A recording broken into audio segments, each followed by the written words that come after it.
Welcome everyone to this webinar about the annual report from Copernicus about the European state of the climate in 2020. My name is Julien Nicolas.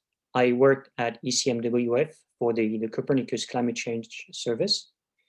This webinar will present some highlights from the report, which was released on Thursday last week. For the presentation, which should last about 20 to 25 minutes, we'll be joined by my two colleagues from ECMWF, Francesca, Guglielmo, and David Lavers. Before moving on to the presentation itself, we would like to show a short video highlighting some of the main results from the report.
Right.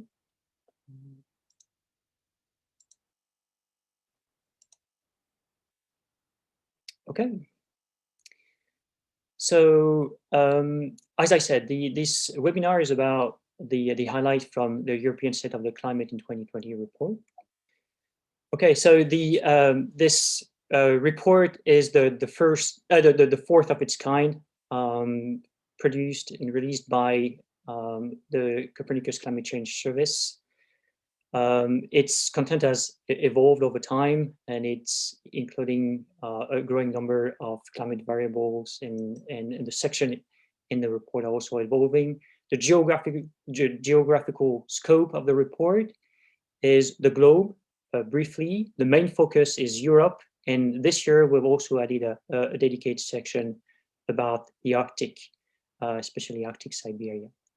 The report itself covers a broad range of climate variables, from temperature to river discharge, from sea ice to wildfires and leaf area index. The report is builds on the contributions from many collaborators across the Copernicus Climate Change Service, across other Copernicus services, from the National Met Service, from European universities and research institutions, as well as other monitoring services in Europe. A few words about the data and method that we used for the report. The data sources come from satellite, in situ datasets, reanalysis, as well as model-based products, whether numerical weather models or statistical models. All these datasets are freely available in the climate data store, where that you can see on the right of your screen, on the right side of your screen. The reference period used to calculate anomalies or to compute averages throughout the report and this presentation is 1981 to 2010, unless otherwise specified. This is the brief outline of what the presentation will cover. We'll start with Europe temperatures. We'll then move to Europe hydrological variables. Then there will be a section focused on the Arctic, especially Arctic Siberia. And we'll finish with some conclusions, and then we'll move on to the Q&A session. All right, for Europe temperature, I will hand it over to Francesca. Francesca, over to you. Thank you, Julien. So this 2020 was the warmest year for Europe. So if you see, as you can see in the left-hand panel, you see the annual temperature anomalies. So this past year, the temperature in Europe was 1.6 degrees above average. And as compared to the next 5 warmest, was at least almost half a degree warmer. It's noteworthy to say that the next 5 warmest years all occurred during last decade. From the seasonal point of view, the seasons which were the warmest were winter and autumn, and the largest anomaly in the seasons were observed in northeastern and eastern Europe, respectively. So you see on the right-hand side the mean surface temperature anomaly for the year, and you see that this seasonal exceptionally high anomalies were driven the annual figures. Next one, please. So the winter in the past year was the warmest. So we see here the December, January, February mean surface temperature anomaly. So temperatures were 3.4 degrees above average, and as compared to the previous warmest winter, 1.4 degrees. There were several records which were broken. So in northeastern Europe, the temperature were nearly 1.9 degrees higher than the previous record, and maximum and minimum up to 6 and 9 degrees above average, respectively. Also, the area in Europe with where the daily maximum temperature was above freezing was the largest on record. So these exceptionally warm conditions bore a number of impacts. Next one, please. So first of all, here in the upper left panel, you see the number of ice days in which the temperature was below freezing. And they were less than in the usual winter, so fewer ice days. Also, in 2020, there was hardly any ice cover in the Baltic Sea. So as you can see, also as compared with the red line and the left lower panel, the sea ice edge in the reference period. So this also had an impact on infrastructure and shipping because of the drifting low concentration ice. On the right hand side, you have also the effect on the snow days. So on the right panel, you have the average number of snow days in the reference period in winter, and on the left hand side, the figures for winter 2020. Next one, please. But 2020 had also heat waves in summer. So we're talking about periods with several days of very warm temperature as compared to local averages. In summer 2020, there were different heat waves occurring in different months, affecting different regions. So it was not like previous summers, like 2018 and 19, in which you had one big heat waves affecting much of the continent. Nevertheless, they were striking because they occurred in a summer which was, as a whole, not exceptionally warm. So there was a heat wave in June, which affected Scandinavia and Eastern Europe, and another one whereas Mediterranean country experienced opposite conditions, and another one in August, which affected Western Europe. Basically, there was some warm air brought in by a system of high pressure, so from the subtropics. And so if you see here you see also the spatial distribution of this heat waves in the figures, in the pictures. So the anomaly in percentage of warm days. Nevertheless, these heat waves were not as intense, widespread, and long-lived also as others in recent years. This also was reflected in the exceptional temperatures for June during the day and for August during the night. This was particularly striking, this latter one, the nighttime temperature. Next one, please. So you see, here you have the ranking of warm days on the left-hand side and warm nights on the right-hand side in summer, so for the whole summer. So you see that it's striking where you had a high or the highest ranking of the highest periods with the highest number of warm nights. Next one, please. But 2020 had also other periods of several days of warm temperature, not as high as in the heat waves in summer, but also striking because they were characterized by unseasonably warm weather. So this occurred in November.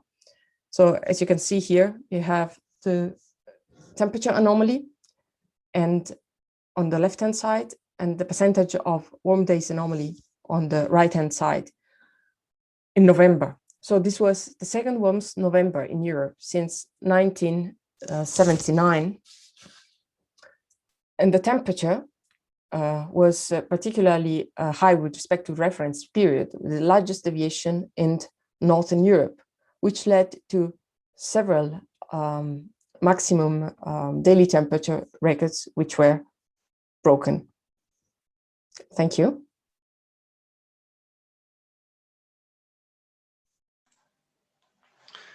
Thank you, Francesca. Thank you, Julien, for introducing our presentation today. Very good morning to you all. Would you mind going to the next slide, Julien? Yes, absolutely. Wonderful. Thank you, Julien.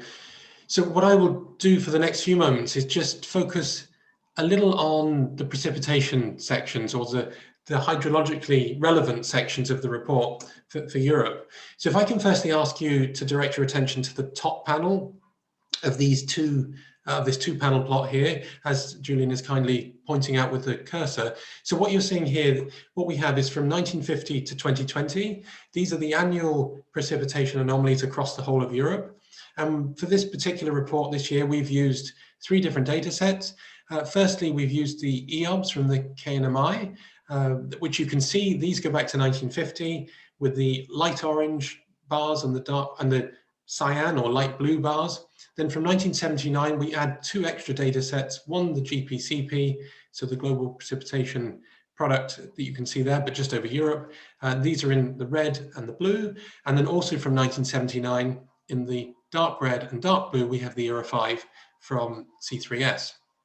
And mainly the 2 messages that come out here, firstly is that for 2020, so now I just ask you to look at the far right-hand side of that top plot, or top panel, the precipitation was near average across Europe. So it was slightly below average for the EOBS and GPCP. ERA 5 was slightly above average, but on the whole, it was near average. And as you can see from that plot, there's no significant precipitation trend across Europe. So now if I can just ask you to look at the bottom panel. So this is now showing throughout 2020, sorry about that. So from 2020, so this is now looking January to December, we see the monthly variation in those three data sets, so the EOBS, the GPCP, and ERA 5. And it's from here that I'd like to really tease out, pull out, if you will, different aspects of 2020. The first one is that February was a very wet month, as you can see, with the largest above average precipitation anomalies throughout the year. We then transition into a very dry spring, as you can see in April.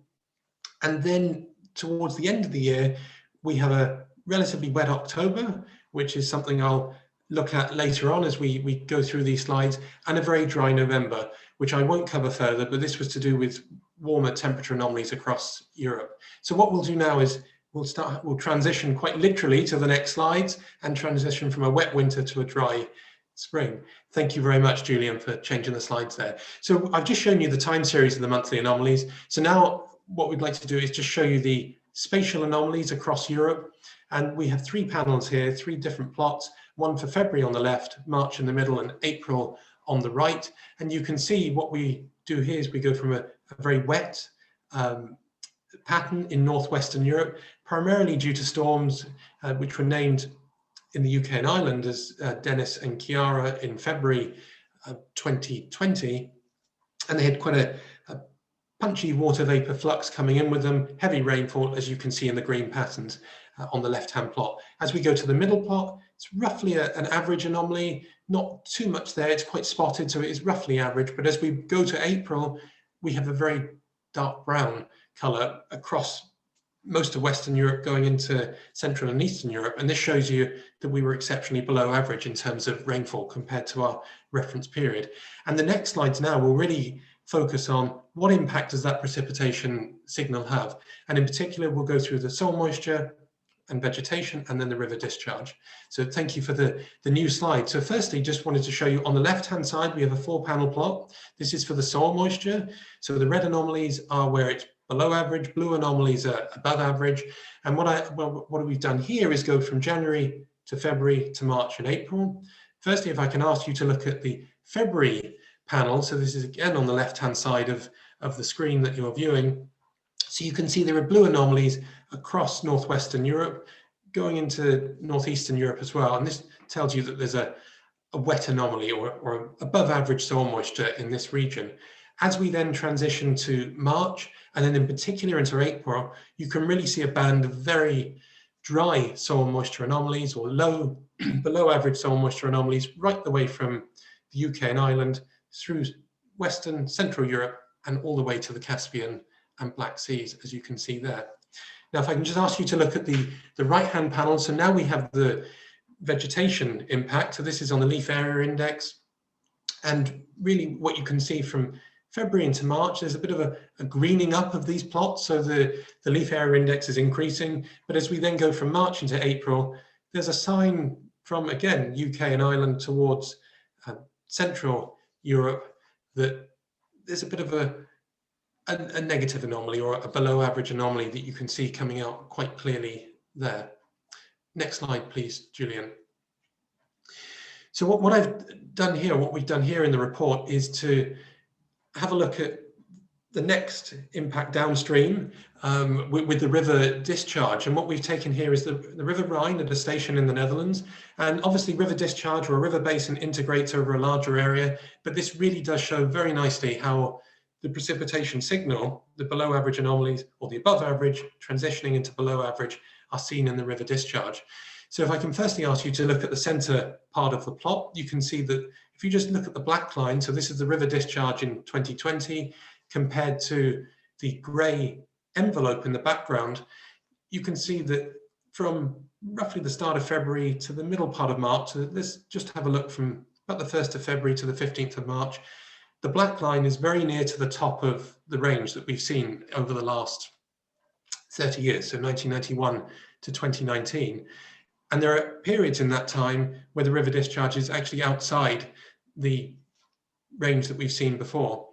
However, from this very high level, as we go towards late March into April, we transition towards the right-hand side of this plot, actually to the lowest anomalies we've seen over the whole period. So it really highlights very, very nicely, it captures very well how we've gone from an extreme wet condition to an extreme dry condition. Next slide, please, Julien. And then just to focus on one other particular event that we dedicate some time to in the report, or dedicate a section to, I should say. So if you remember back to that first slide, you could see that October was a relatively wet month. And this was primarily driven by Storm Alex, which was the first European named storm of 2020. And it occurred right at the beginning of October, roughly from the 1st to the 5th of October 2020. And what we're showing in the left-hand side is the impact that that had on October discharge. And you can see quite a lot of blue across southern Central Europe, which you can see from the Alps. Thank you, Julien, for highlighting that right the way through into the Danube basin out towards the Black Sea. And the reason to highlight this, there were many one-day accumulated precipitation records that were broken, especially in the UK, Brittany, and also in the Southern Alps. And locally, the precipitation was up to 3 times the average. And in particular, this was driven by a flow right through the Strait of Gibraltar over the Mediterranean. You had a southwesterly flow which transported vast amounts of moisture towards the Southern Alps, which then gave you the large precipitation totals that were seen. So it's just worth highlighting this particularly big event. Next slide, please, Julien. And the one thing, just to focus on another section that we reported on in these hydrologically focused chapters. So I'm showing 2 panels here. These are for the sunshine duration across Europe. Firstly, in the left-hand side, this is from satellite data. You can see these are the anomalies of mean European sunshine duration from 1983 to 2020. There is a trend as we're going from 1983 to the present day, and 2020 set the record for high sunshine duration for Europe. It was 86 hours above average, as you can see with the top panel there, or sorry, the left panel with the right-hand bar being 86 hours above average. This then matches with the cloud cover being at a record low. And just to highlight in the right-hand plot, this is driven quite largely by anomalies in Central Western Europe. You can see in southern Germany and Switzerland there, you can see locally anomalies of up to about 400 hours in that particular region. And another link between sections, if you just remember back to what I was saying about the wet winter to the dry spring transition, what we found is that it was the January to May period that really drove this large annual anomaly. So when we had the largest temperatures, we also had the most sunshine that you could see. And just the one last point on this particular plot, these are in the satellite records, but also you see a very similar picture in the SINOP record as well. So SINOP is the actual observed station data across Europe. So thank you very much for listening. Thank you, Julien, and I'll hand over to you at this point. Okay, thank you, David. Thank you, Francesca, for this summary of climate condition in Europe in 2020. So now moving on to the Arctic, that would be the final section of this presentation.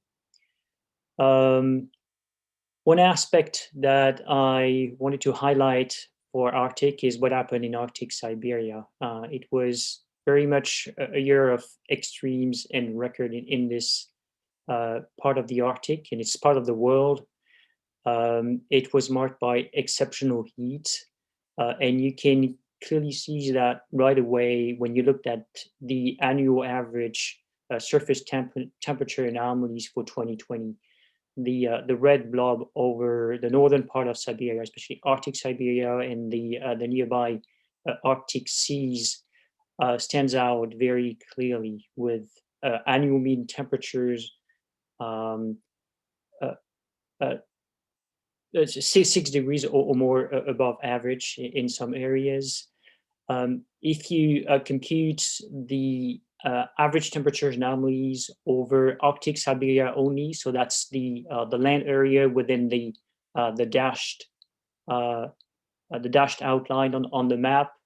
So if you compute these anomalies and generate the time series, which is shown on the left of your the left-hand plot, you can clearly see how much warmer 2021 was in Arctic Siberia compared to previous year. That was by far the largest and the warmest year on record, with a temperature anomalies 4.3 degrees above average. And of course, this heat has some impact on sea ice, on snow cover, on soil moisture, which themselves fed back on the temperature and contributed to either increase or sustain the heat. Another aspect which is related also to the heat is about the sea ice, especially the low sea ice along the coast of Siberia. So for the Arctic as a whole, the Arctic sea ice extent in September 2020 reached its second lowest level on record. So it was behind, not as low as in 2012.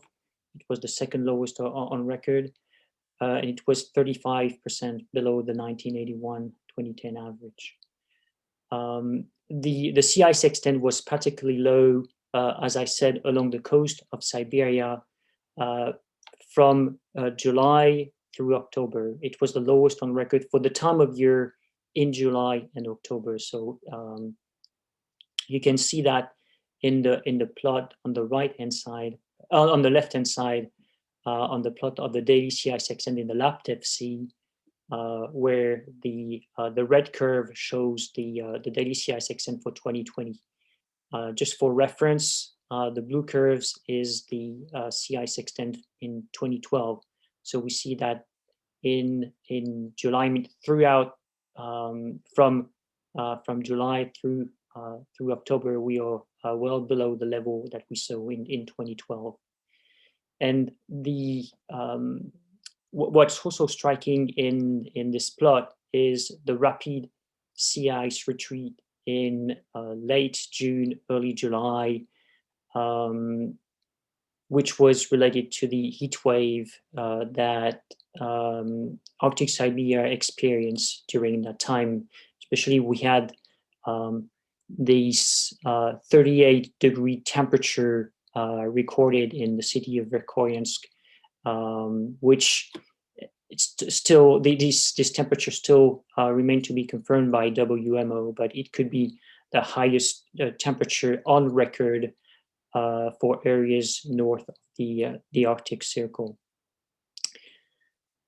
The third highlight that I wanted to mention here about Arctic Siberia is the very active wildfire season. So the map on the right shows as the background field the soil moisture anomalies based on the ERA 5 reanalysis. So brown is drier than average and blue is wetter than average. And on top of that, we've added the location of the wildfires, and the red shades show the intensity of the wildfires. The darker, the more intense. And you see that most of the wildfires were concentrated in northeastern Siberia, with the most intense wildfires in Arctic Siberia. Now, if you look at the carbon emission that came from these wildfires, and these were estimated by the Global Fire Assimilation System from the Copernicus Atmosphere Monitoring Service. And so if you look at the carbon emission that came from this wildfire in 2020, you see that they exceed by far what we have seen in all previous year. It's double the amount that we saw in 2019. And the colors in these time series, they show the monthly emission, and you saw that the orange the orange color shows those from June. So it indicates the much earlier start of the wildfire season in Arctic Siberia compared to previous years. So quite an extreme year again for Arctic Siberia. So this brings us to the conclusion. Just what are the main takeaways that we wanted to highlight from the European state of the climate in 2020? So for European temperatures, 3 main takeaways. It was the warmest year, the warmest winter, and the summer heat wave were not as severe as in previous years. For the hydrological variables, one striking event was the sharp transition from the wet winter to the dry spring. Another aspect was the record daily precipitation that we saw associated with Storm Alex in October. And finally, the record sunshine duration we saw in 2020. For the Arctic, Arctic Siberia was definitely the main highlight for the climate of the regions, with exceptional heat, very low sea ice cover along the coast of Siberia, and finally a very active wildfire season in Arctic Siberia. And these are just a sample of what you can find in the European State of the Climate report. You can find out more by visiting the website. So that this is a fully web-based report, but there is a PDF summary that you can easily download and browse. Here's the web address where you can access the full report. It includes, as I said, a number of many climate variables, which are illustrated on the left. And you can also find us at these various hashtags.